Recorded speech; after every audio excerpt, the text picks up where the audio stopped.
The clubhouse burned on a Tuesday night, and by Wednesday morning, Duane Prewitt was standing in the ashes, telling anyone who'd listen that I'd done it.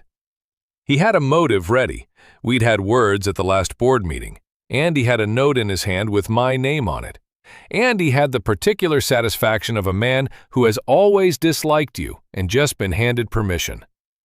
What he did not have, and what he never once stopped to consider, was that of all the people in Oak Ridge he could have chosen to frame for arson, he'd picked the one who had spent 20 years proving exactly how a fire starts and exactly who lit it. My name is Ray Butler. I'm 51, and before my knees retired me to consulting, I spent 2 decades as a certified fire investigator, which means I walk into a burned building and read it the way you read a paragraph. Origin, cause, direction. The story a fire tells about itself is written in char depth and burn patterns, in the greasy signature of an accelerant. And that story does not lie, even when every person standing around it does. I was a firefighter before that, back when my body still allowed it. So I am not a small man, and I do not scare easily. And both of those facts were going to matter more than I wanted them to before this was over. Because this did not stay a paperwork fight. Clint Mercer made very sure of that. I saw it was arson before I finished my first cup of coffee. I wasn't invited. I was the suspect, so I stood at the yellow tape with the rest of the gawkers. But you do not unlearn 20 years just because someone tells you to go home. The burn pattern was wrong for an accident. The fire had come up fast and low, and in more than one place at once, and fires do not multitask unless someone helps them. There was a scorch fanning out from the base of the wall near the storage closet, the low, hungry pattern of a liquid poured and lit, and the glass in the windows had spidered the way glass does when it gets hot too quickly. An electrical fire climbs. This one had spread out along the floor like it had somewhere to be. Somebody had set it, somebody who knew just enough to make it look sloppy, and not quite enough to fool a man who'd testified in 40 arson cases. And that somebody was not me. I also noticed, filing it away without knowing yet that it mattered, that the maintenance garage across the lot had a bedroll and a stash of energy drink cans visible through its cracked door, the signs of someone sleeping rough where they shouldn't. I made a note to mention it to somebody. I never got the chance, and I would nearly pay for that. Duane's evidence was a note. At the last meeting, I'd told the board, in front of witnesses, that their handling of the reserve fund was going to burn this community down, which is the sort of thing you say and forget until it's photocopied and waved in your face as a confession. Somebody had circled the word burn. It was, I'll admit, a poor choice of phrase, and it was also, I would come to understand, exactly why I'd been chosen. A man who hands you the metaphor is a man you can hang the literal on. The county fire marshal's office opened a case, but it was overworked and underfunded and perfectly content to let the neighborhood's confident consensus do its thinking. And the consensus, conducted by Duane and a fast-talking treasurer named Clint Mercer, pointed squarely at me. I was told politely to stay away from the scene and let the professionals work. I have rarely been handed advice I intended to ignore so thoroughly. The harassment started before the embers were cold, and it started physical, because Clint Mercer was not a paperwork man. He was a big, backslapping guy who ran the association's money and settled disagreements with his chest. And 2 days after the fire, he parked his truck across the mouth of my driveway and left it there for 6 hours, grinning at me from his porch the entire time. My mailbox got taken out by a stray trailer. My garden hose was slit end to end. One morning I found all 4 tires flat, not slashed. That leaves evidence. But with the valve cores backed out by hand, which is the move of a man who wants you to know it was deliberate and can't be made to prove it. He and 2 of his board buddies took to standing at the edge of my property, close enough to menace, hoping I'd swing first so the real arsonist could pin assault on me too. I did not swing. I'd spent a career watching men torch their own cases with their fists. But I planted myself in my own front yard, arms folded, and let Clint see that whatever he was selling, I wasn't buying it frightened. And standing that close, I noticed he was jumpy in a way a merely angry man is not. His eyes kept cutting toward the burned clubhouse. and I noticed the lighter he flipped compulsively in one hand. A heavy brass Zippo with something engraved on the side. I filed that away too. Filing things away is most of my job. That night I went back to the scene, because I was finished waiting on a system that had already made up its mind. I went at 2 in the morning with the old investigator's kit I keep in the garage. The ultraviolet light, the clean sample jars, the nitrile gloves, the tools of a life I thought I'd retired. The official team had walked the scene once, badly, and left it unsecured, which told me everything about how hard they meant to look. I worked fast and low with the UV, and the accelerant lit up in fluorescent ghost trails the naked eye had missed. A pour pattern running from the storage closet out into the main room, pooled and deliberate. I found the origin point they'd trampled past. I bagged char from 3 separate spots, because 3 separate low-burn origins is not an accident. It's a signature, and it's a felony. I was sealing the 3rd jar when a flashlight caught me in the face, and Clint Mercer's voice came out of the dark, asking what the hell I was doing on a crime scene. We had words. He put a hand on me. I removed it, firmly enough that he reconsidered his options, and I walked out with my samples while he shouted about the arsonist returning to the scene. The irony was rich enough to spread on toast. Now it was a war, and Clint fought it the only way he knew, which was dirty and direct. The dead rat in my mailbox was a nice touch. So was the anonymous call that sent 2 patrol cars to my house at midnight over a domestic disturbance that did not exist. He leaned on my neighbors, and a few of them stopped meeting my eye on the road. But here's the thing about a man who solves everything with his hands. He assumes the rest of the world is as easy to read as he is, and he never once imagines you might be watching him back. I put up cameras, small ones, the kind I used to recommend to arson-wary business owners, covering my property and, angled just so, the street. And when one of Clint's 2 sidekicks crept up my driveway one night with a key in his fist, meaning to gouge the length of my truck, I was standing in the dark garage waiting, and I let him get halfway before I flipped on the light. His name was Bo. He was more follower than felon, and when I showed him the vandalism charge sitting on my memory card and mentioned how much uglier arson conspiracy sounded, Bo decided he'd very much like to be my friend. Bo told me 2 useful things: that Clint had been stressed about money for months, and that Clint had said, more than once, that the insurance on the clubhouse was going to fix everything. That was the thread, and I pulled it. The note was the first knot. I got a look at the original, Bo again, and my old eyes told me what a jury would need an expert to confirm. The paper was too fresh and the ink too new for a note supposedly written weeks earlier. The threatening line had been lifted from a longer, harmless message and re-inked onto a clean sheet, a forgery, and only a handful of people had the access to the association's files to do it.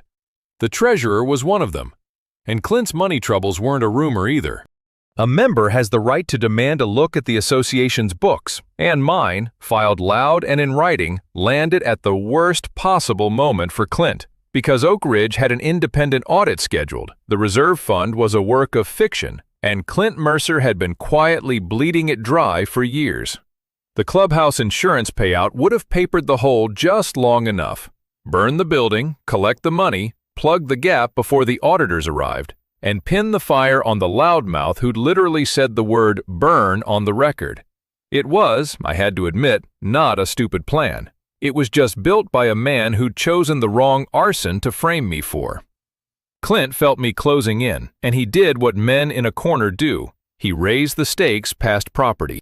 He caught me alone in the community lot one evening and got in my face, low and close, and told me a man my age with a family really ought to think hard about what he had left to lose, and let his eyes wander toward my house while he said it. That was the moment this stopped being about clearing my name. You can threaten me. My whole career trained me for men like Clint.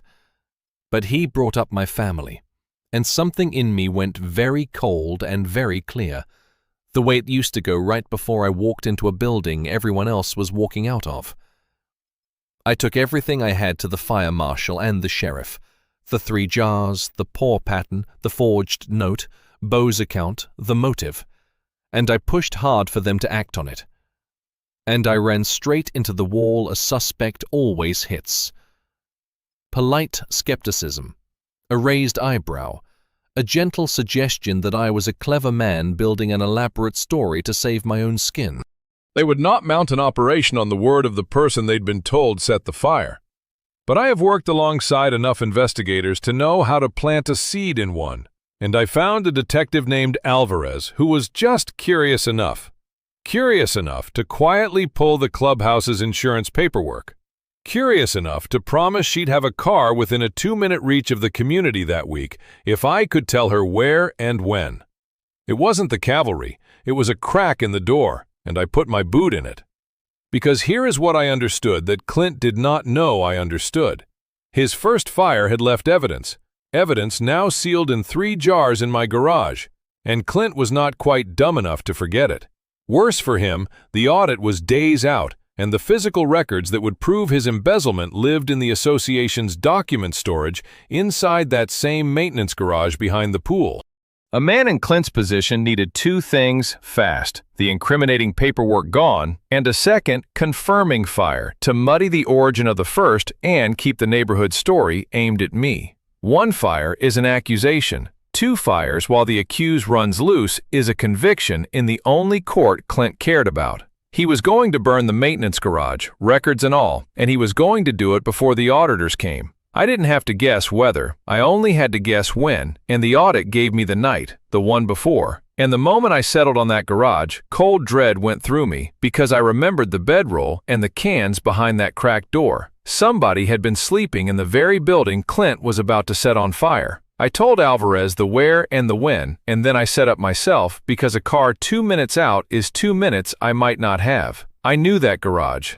I positioned 3 cameras with a clean line on the door and the approach, killed the exterior light Clint would count on to blind that corner, and settled into the dark across the lot to wait. Close, because cameras record a crime, but they don't stop one, and I had no intention of merely filming what came next. I also, before full dark, slipped to the garage and confirmed the worst. A kid was in there. 17, skinny, a runaway named Marcus who'd been bedding down behind the mower rack after a bad stretch at home. I didn't have time to move him without blowing the whole thing, and Alvarez's car wasn't in position yet, so I did the only thing I could. I stayed closer than I'd planned, near enough to the door to reach that back corner in seconds, and I prayed Clint would come before the kid woke up curious. He came at 2:15, on foot, a gas can swinging in one hand, moving with the ugly ease of a man who has done this before and gotten away clean. He went in. I moved, thumbing the alert to Alvarez as I went. Through the cameras and then my own eyes, I watched him splash accelerant along the base of the shelving where the record sat. The same low, deliberate pour I'd watched fluoresce under my UV light a week before. And I watched him draw that heavy brass Zippo from his pocket. He flicked it. The floor went up with a soft, terrible whoomp, a sheet of orange racing along the fuel line he'd laid, and Marcus screamed from the back. I have run into burning buildings for a living, and the body remembers even when the knees file complaints. I was through the door before I decided to be. Clint spun at the scream, saw me, and for half a second we both understood the plan was over. Then he came at me, because a man carrying an arson and an embezzlement and now a living witness has nothing left to lose. He was big and he was scared, and he swung like both, and he caught me once across the jaw hard enough to ring the world. But I have been hit by falling ceilings, and I got a shoulder into his chest and put him into the shelving hard enough to fold him over it. The fire was climbing the wall now, the smoke dropping into a thick, low ceiling, and Marcus was coughing somewhere in the orange dark. I made the choice you make.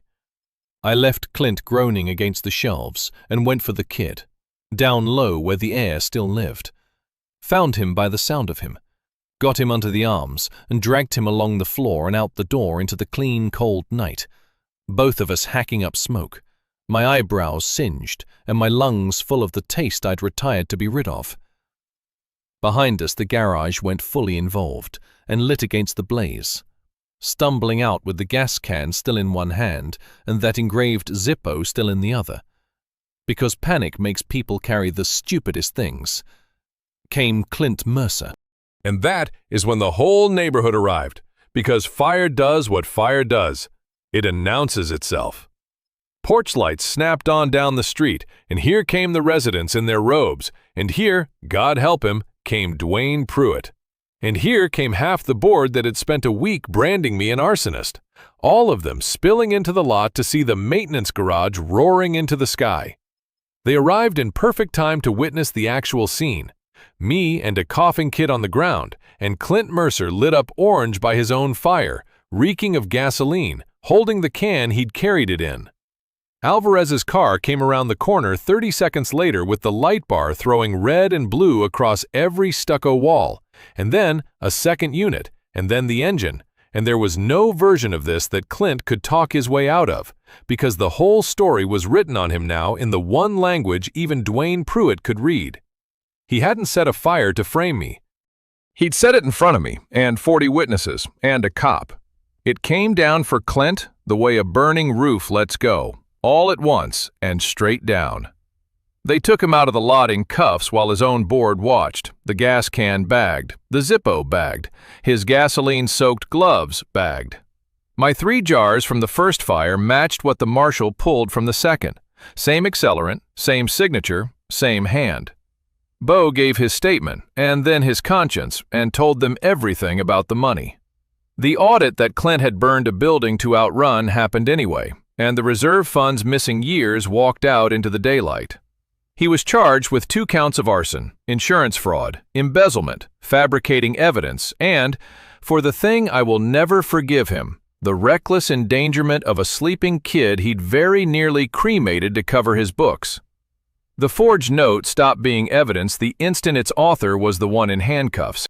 Every accusation against me burned off like morning fog. Duane Prewitt, to his narrow credit, came to my door and apologized, and I let him stand there and finish the whole thing, because a man ought to have to hear himself say it out loud. Marcus was fine, scrubbed of smoke at the hospital and released, and last I heard, he was staying with an aunt who kept the porch light on for him. Me? I did the only thing that felt like an answer. I went home as the sky was going gray, and I set the investigator's kit, the UV light, the emptied jars, the gloves, back on its shelf in the garage, where it had waited 20 years for one last case it never should have had to work. Then I slept, all the way through, for the first time in a month. Author's chair for a minute, stepping out of Ray's story, because this one is a lesson in how a frame-up needs a patsy who can't see the picture, and Clint picked the one man in the county who could. Where did he go wrong? He set a fire in front of a career fire investigator and trusted a neighborhood's lazy assumptions to carry it. His first blaze left 3 low-burn origin points that screamed arson to the only eyes trained to read them. He forged a note on paper too fresh to match its own date. He carried an engraved lighter and gasoline-soaked gloves to a second fire, physical evidence he might as well have autographed. And he needed that second fire so desperately to outrun the audit and cement the frame that he walked straight into the one spot his patsy was already waiting. The pour pattern proved intent, the fresh ink proved the frame, the Zippo in his fist proved the rest. Practical takeaways. Fire tells the truth even when people don't. Multiple origin points and low spreading burns mean somebody helped it along. Your right to inspect the association's books is real, and the fire that follows a demand to see them is not a coincidence. And when someone hands you a motive written on paper, ask who benefits from you being the one holding it. A question for you. If your HOA framed you for a crime and came at you with slit hoses and threats instead of lawyers, would you have kept your head and caught them in the act like Ray, or swung first and handed them the case they wanted? Tell me below. I want to know who keeps their hands down and their cameras up.